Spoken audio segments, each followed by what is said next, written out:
What's the meaning of cress?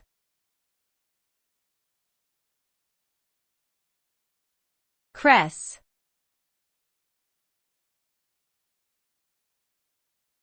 Cress.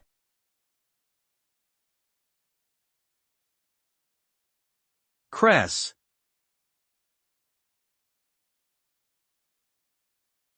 Cress.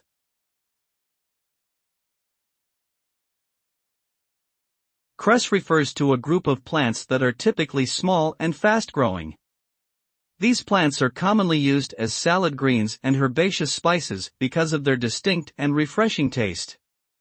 They are also known for their high nutritional value, being rich in vitamins A, C, and K, as well as minerals like calcium, iron, and potassium. Because of their fast growth rate, cress can be easily grown in a variety of soil types, making them a popular choice for home gardeners and restaurant chefs alike.